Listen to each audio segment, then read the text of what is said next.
আসসালামু আলাইকুম। আশা করি সবাই ভালো আছেন। আজকে আমি এই মাছটা ভুনা করব। এটাকে অনেকে বাটা মাছ বলে, অনেকে টাটকিনি মাছও বলে। আমরা টাটকিনি মাছই বলি। তো এই টাটকিনি মাছ কীভাবে ভুনা করি সেটা আপনাদের সাথে আজকে শেয়ার করব, দেখতে থাকেন। আর এই যে আমি মাছটা হলুদ মরিচ লবণ দিয়ে মাখিয়ে নিয়েছি, আর এই যে তেল দিয়ে দিচ্ছি। এখন আমি মাছটা ভেজে নেব।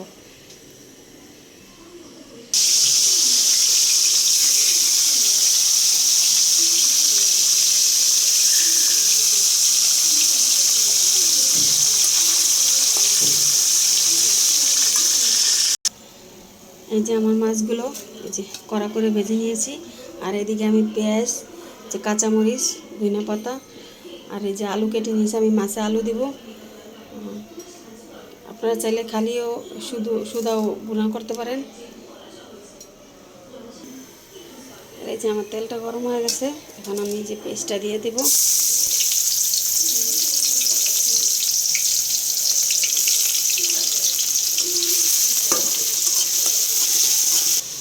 আমার পেস্টটা ভাজা হয়েছে, এবার আমি রসুনটা দিয়ে দেব। এছাড়া জিরা, ধনিয়া গুঁড়ো এগুলো আমি গুঁড়া মশলাই দেবো। সাথে একটু লবণ দিয়ে দেবো, নাহলে মশলাটা ছিটবে। যখন আমি গুঁড়া মশলাগুলো দিয়ে দেবো, গুঁড়া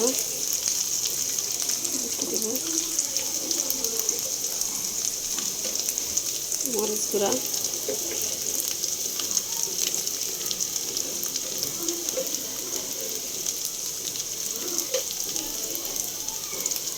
ধনিয়ার গুঁড়া দিয়ে দেবো, জিরার গুঁড়া,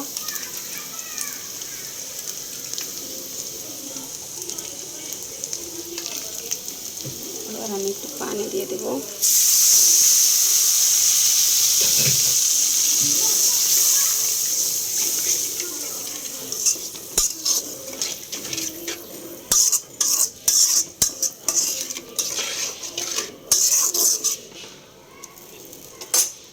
মশলাটা কষাবো আমি ভালো করে।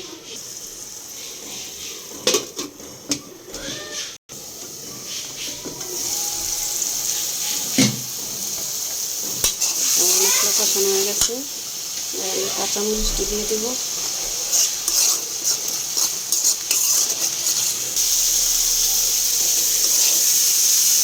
মশলা কষানো হয়েছে, এবার আমি আলুগুলো দেবো।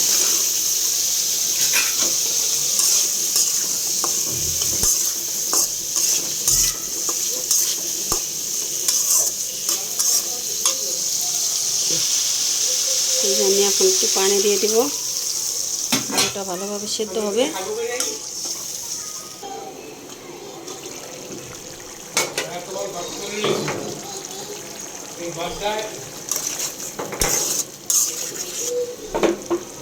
আলুটা আরেকটু সেদ্ধ হবে।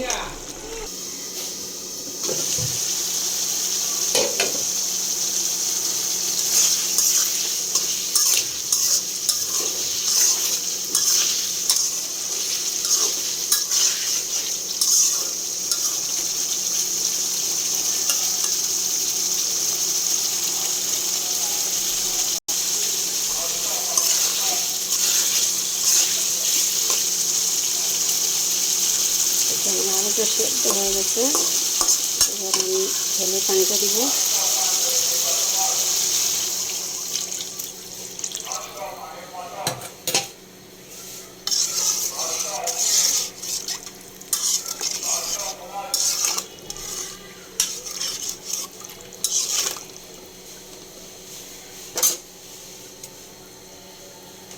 ঝোলটা বলক আসলে আমি মাছটা দিব।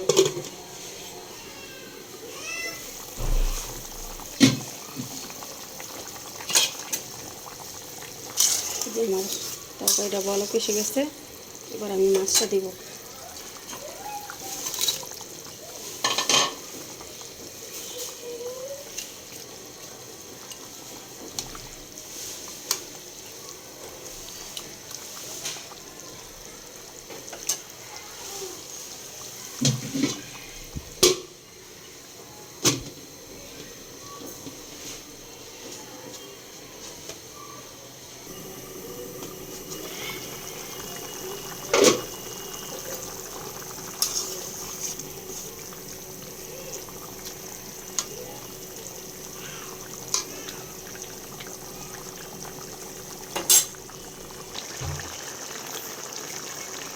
এই যে আমার তরকারিটা হয়ে গেছে প্রায়, এখন আমি ধনিয়া পাতাগুলি দিয়ে দেবো।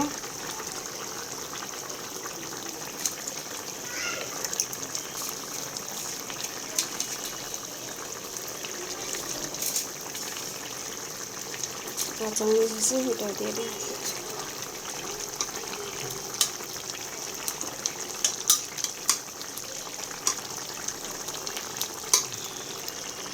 এই যে আমার তরকারিটা হয়ে গেছে, এবার আমি চুলাটা বন্ধ করে দেব। আমার লবণ ঠিকঠাক আছে, সব ঠিক। এই যে আমার তরকারিটা ঢেলে নিয়েছি, হয়ে গেছে। দেখুন, দেখতে কত সুন্দর লাগছে, আপনারাও ট্রাই করতে পারেন। তো আল্লাহ হাফেজ, ভালো থাকবেন সবাই।